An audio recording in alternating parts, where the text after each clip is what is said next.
has had very good talks on Iran. Iran looks like it wants to make a deal very badly. We have to see what that deal is. But I think Iran looks like they want to make a deal very badly, as they should. Last time they decided maybe not to do it, but I think they probably feel differently. We'll see what the deal is. It'll be different than last time. नाजरीन, America एक बार फिर Iran पर हमला करने के लिए तुल गया है। अमेरिका ने एक और जंगी बहरी बेड़ा ईरान की सिमत रवाना कर दिया है। यूएसएस इब्राहिम लिंकन पहले ही 3 डिस्ट्रॉयर्स और टोमाहाक मिसाइलों से लेस आबदोजों के साथ खित्ते में मौजूद है, और अब एक दूसरे एयरक्राफ्ट कैरियर की मुमकिना तैनाती की इत्तलात महज अस्करी नकलो हरकत नहीं बल्कि एक वाज़ेह स्ट्रेटजिक सिग्नल है। ये ताकत की नुमाइश है, दबाव बढ़ाने की सियासत या शायद मुज़ाकरात की मेज़ पर सख्त तरीन शराइत मनवाने की तैयारी भी। सवाल ये नहीं कि बहरी बेड़ा क्यों आया है, सवाल ये है कि क्या अमेरिका सिर्फ दबाव बढ़ाना चाहता है या फिर वो वाकई आज रात ईरान पर हमला करने जा रहा है। लगता यही है कि ईरान पर आज की रात भारी गुजरने जा रही है। वैसे तो ईरान ने अमरीकी जारियत से निमटने की तमाम तर तैयारी मुकम्मल कर रखी है।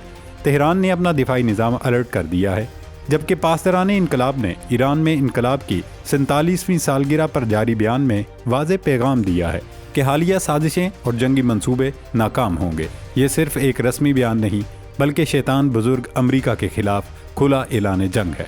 तजियाकारों और मुबस्सिरीन का मानना है कि यकीनी तौर पर अमेरिका आज रात हमला कर सकते हैं, क्योंकि नेतन्याहू की अचानक वाशिंगटन यात्रा का यही मकसद हो सकता है। अमेरिका रवानगी से पहले सहाफ़ियों से बात करते हुए नेतन्याहू का कहना था उनके दौरे का मकसद ट्रंप को ईरान से मुज़ाकरात का उसूल सिखाना है। ये जुमला सफारती ज़ुबान में मामूली नहीं। इसका मतलब है कि इसराइली सारे अमल में सिर्फ तमाशाई नहीं बल्कि स्टीयरिंग व्हील संभालना चाहता है। ईरान की सुप्रीम नेशनल सिक्योरिटी काउंसिल के सेक्रेटरी अली लारिजानी ने खुलकर अमेरिका को खबरदार किया है कि जोहरी मुज़ाकरात के अमल में इसराइल के तखरीबी किरदार से बाखबर रहें और नेतन्याहू को फ्रेमवर्क पर असरअंदाज न होने दें। नेतन्याहू किसी भी सूरत नहीं चाहते कि अमेरिका और ईरान के दरमियान मामलात अफ़ाम तफ़हीम से हल हों और मुज़ाकरात के ज़रिए कोई हल निकले। हालांकि अमेरिका और ईरान में बराह रास्त कोई तनाज़े भी नहीं, लेकिन सियोनी हुकूमत ने इंतहाई कमाल महारत से अमेरिका को ईरान से लड़वा दिया है और ख़ुद दूर बैठकर सिर्फ तमाशा देख रहा है। वैसे पिछले साल होने वाली 12 रोज़ा जंग में ईरान ने इसराइल के नाकाबिले शिकस्त होने वाले तसव्वुर की तो धज्जियाँ उड़ाकर रख दी थी, जिसके बाद इसराइल की मदद करने अमेरिका पहुंचा और फिरदो की न्यूक्लियर साइट तबाह कर दी। लेकिन ईरान ने वहां से अपना अफजूदा किया गया यूरेनियम बचा लिया और नए मकाम पर मुंतकिल कर दिया।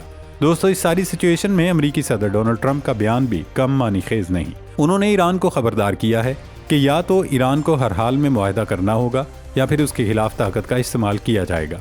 ये अल्फाज सफारती लुगत में अल्टीमेटम के मुतरातिफ समझे जाते हैं। अगर वाकई दूसरा एयरक्राफ्ट कैरियर भी खित्ते में आता है तो ये सिर्फ अस्करी ताकत में इजाफा नहीं होगा बल्कि नफसियाती दबाव की इंतहा होगी। 2 कैरियर स्ट्राइक ग्रुप्स किसी भी मुल्क के लिए वाज़ेह पैगाम होते हैं कि आपकी साहली हदूद अब आलमी ताकत की बराह रास्त निगरानी में है। नाजरीन, आज रात या आने वाले दिनों में क्या होगा? क्या ये सब दबाव बढ़ाकर बेहतर डील लेने की हिकमत अमली है या वाकई खित्ता एक शदीद तसादुम की तरफ बढ़ रहा है? सबसे अहम सवाल ये है कि अमेरिका ने पहला वार किया तो रद्द अमल में ईरान क्या करेगा? क्या ईरान का जवाब खलीज फारिस तक महदूद रहेगा या पूरा मशरक़ वुस्ता लपेट में आ जाएगा? नाजरीन, आगे बढ़ने से पहले बात करते हैं भारत की। आपको बताएं, उत्तर प्रदेश के वज़ीर आला योगी आदित्यनाथ ने कहा कि बाबरी मस्जिद कभी नहीं बनेगी और क़यामत तक भी नहीं। उत्तर प्रदेश के वज़ीर आला योगी आदित्यनाथ ने अपने ताज़ा बयान में कहा कि राम मंदिर पर कोई समझौता नहीं होगा। जो लोग इस ख्वाब को देख रहे हैं वो हमेशा मायूस रहेंगे और अगर किसी को बाबरी मस्जिद बनाने का शौक़ है तो वो पाकिस्तान जाकर बना ले। बीजेपी के इंतहा पसंद वज़ीर आला योगी आदित्यनाथ ने ये बयान अचानक से नहीं दागा। उनका ये बयान सोचे समझे मंसूबे के तहत दिया गया है। दरअसल ये मौसूफ मोदी जी के बाद खुद को भारत का अगला प्रधानमंत्री देखना चाहते हैं और अपनी मंजिल पाने के लिए योगी आदित्यनाथ भी मोदी के रास्ते पर चल रहे हैं, यानी नफरत की आग भड़काओ और उसके नतीजे में अपनी सियासत चमकाओ। आजकल नरेंद्र मोदी वैसे भी ज़ेर अताब हैं। पाकिस्तान के हाथों जंग में शिकस्त, फिर वर्ल्ड कप में इंडिया पाकिस्तान मैच तनाज़े, बांग्लादेश के इंतखाबात और वहाँ से अवामी लीग का बोरिया बिस्तर गोल होने पर मोदी को शदीद तनकीद का सामना है। ऐसे में योगी आदित्यनाथ ने RSS के जुनूनी हिंदू इंतहा पसंदों की तवज्जो अपनी जानिब मबजूल कराने के लिए ये बयान दागा, वरना उस वक्त उसका कोई मौका महल नहीं था। नाजरीन, ईरान का जिक्र करते हैं जहां कल रात इनकलाब के 47वीं सालगिरह मनाई गई, तेहरान में हजारों लोगों ने जमा होकर सुप्रीम लीडर आयतुल्लाह खामनेई और इनकलाबी क़यादत पर एतमाद का इजहार किया। वहीं कुछ शरपसंद भी निकल आए। उन्होंने सुप्रीम लीडर के खिलाफ नारे लगाए, लेकिन ईरानी इंतजामिया ने कल रात भी इसराइली साजिश नाकाम बनाई और टारगेटेड कार्रवाइयाँ करते हुए उन शरपसंदों को दबोच लिया। वरना अमेरिका और इसराइल का प्लान ये था कि हुकूमत के हामी और मुखालिफ ग्रोह आमने सामने आ जाएं और एक दूसरे से लड़ पड़ें ताकि ख़तरनाक तसादम हो और उसके नतीजे में अमेरिका को मुदाखलत करने का मौका और जवाब मिले। लेकिन ईरान ने यह साजिश नाकाम बना दी। दोस्तों, अमेरिका ईरान पर हर सूरत हमला करना चाहता है। अमेरिका और ईरान के दरमियान ओमान में बिलवास्ता मुज़ाकरात भी हुए, लेकिन उनके चंद घंटों बाद ईरान पर नई पाबंदियां आयद कर दी गईं, ख़ासतौर पर उन बहरी जहाज़ों पर जो ईरानी तेल ले जाते हैं। USS इब्राहिम लिंकन की मौजूदगी को एक वाज़ेह पैगाम समझा जा रहा है कि अमेरिका किसी भी वक्त हमला कर सकता है।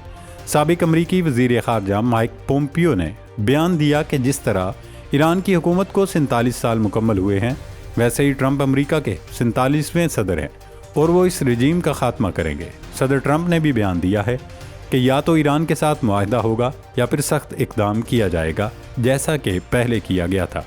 इसके अलावा मशरिक़ वस्ता से तशवीशनाक इत्तलात मौसूल हो रही हैं कि USS जॉर्ज H.W. बुश, जो एक जदीद एयरक्राफ्ट कैरियर स्ट्राइक ग्रुप है, उसको भी मुमकिन तौर पर खलीज फारिस में तैनात किया जा सकता है।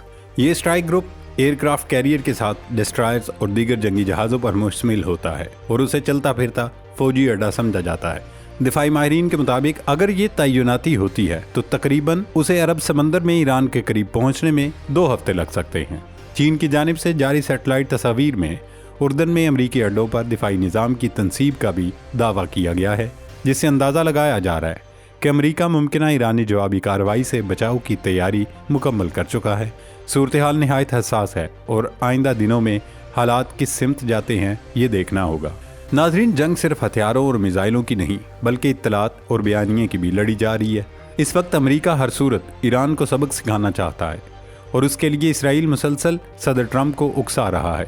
सियोनी वज़ीर आज़म नेतन्याहू आज वाशिंगटन में अमरीकी सदर ट्रंप से मिलने जा रहे हैं। इस तनाज़ुर में अमरीकी मीडिया ये दावा कर रहा है कि ट्रंप ईरान के खिलाफ कोई बड़ा फैसला कर सकते हैं। इम्कान है कि अमेरिका आज रात ही ईरान पर चढ़ाई कर दे और नेतन्याहू की इस मौके पर अमेरिका में मौजूदगी न सिर्फ ईरान बल्कि पूरी इस्लामी दुनिया के लिए पैगाम होगा कि ये हुक्मरान अब भी वक्त है जाग जाएं, क्योंकि अमेरिका और इसराइल एक ही सिक्के के 2 रुख हैं। अमेरिका कभी भी इसराइली मफादात के खिलाफ कोई काम नहीं करेगा, लेकिन आफरीन हमारे हुक्मरानों को ये बात समझ नहीं आती और वो बार बार मुसलसल इसराइल के खिलाफ मदद के लिए अमेरिका को पुकारते हैं। लेकिन अमेरिका हमेशा उन मुल्कों को सिर्फ दबाता आया है। पिछले दिनों कतर में किया गया इसराइली हमला इसकी वाज़ेह मिसाल है। अल्लाह रब्बुल इज़्ज़त ईरान समेत पूरी इस्लामी दुनिया की हिफाजत फरमाए।